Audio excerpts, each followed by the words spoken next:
갑작스러운 가슴 통증, 숨이 막히는 듯한 압박감. 이것은 단순한 체하거나 소화불량이 아닐 수 있습니다.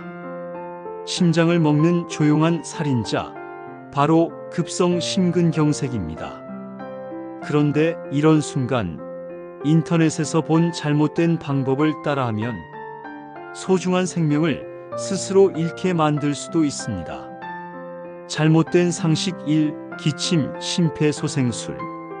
첫 번째 잘못된 상식은 기침, 심폐소생술, 이른바 카프 CPR입니다.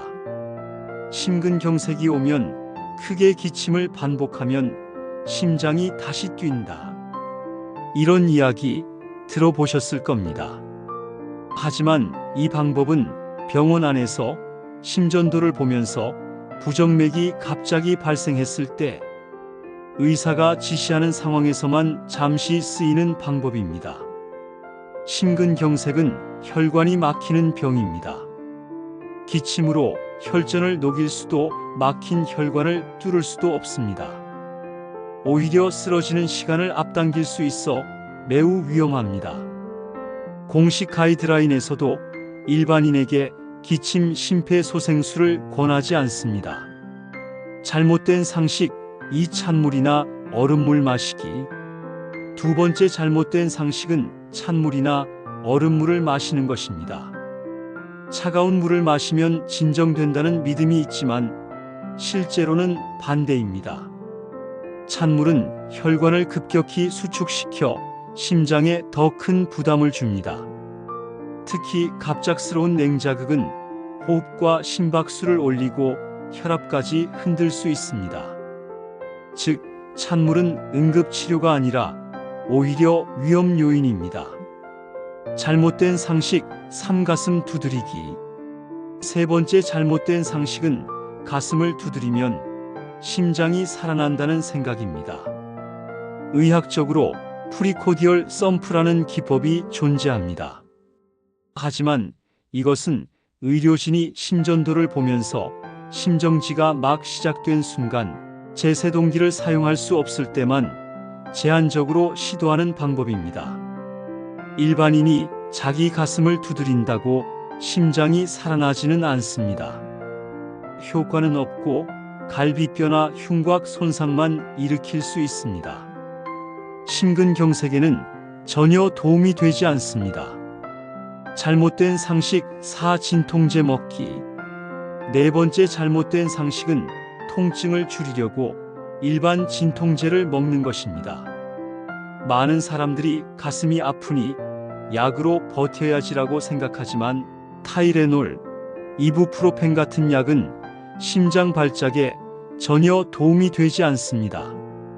특히 이부프로펜, 나프록센 같은 소염 진통제는 심혈관 질환 위험을 높이고 위장관 출혈 위험도 증가시킵니다.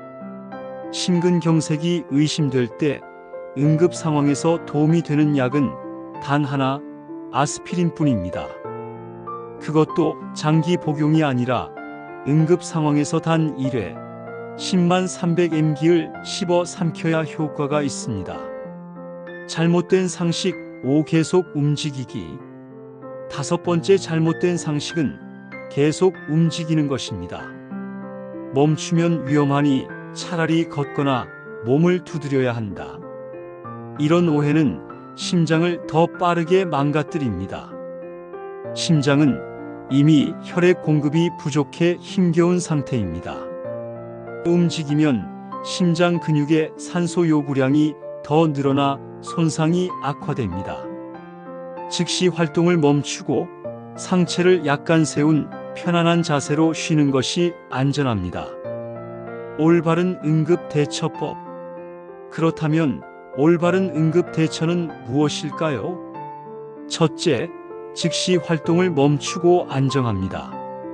심장이 무리하지 않도록 앉아서 휴식을 취하세요. 둘째, 아스피린 복용입니다. 100에서 300mg를 씹어 삼키면 혈전 형성을 억제해 시간을 벌 수 있습니다. 셋째, 니트로글리세린 사용입니다. 단, 협심증으로 처방받아 사용법을 아는 환자만 사용해야 하고 저혈압이나 특정 약 복용 중이면 사용하면 안 됩니다. 넷째, 호흡 조절입니다. 천천히 깊게 호흡하면서 불필요한 움직임을 피하세요. 이 네 가지가 심근경색 응급 상황에서 스스로 할 수 있는 가장 중요한 조치입니다. 정리하겠습니다.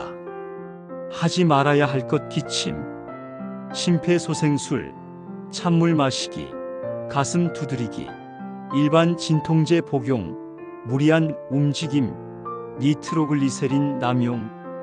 해야 할 것: 안정, 아스피린 응급 복용, 조건부, 니트로글리세린 사용, 호흡 조절. 심근경색은 시간과의 싸움입니다. 잘못된 상식에 속지 말고 올바른 방법을 기억하세요. 그리고 이 내용을 가족과 지인에게 꼭 공유하시기 바랍니다. 여러분의 한 번의 기억이 누군가의 생명을 구할 수 있습니다.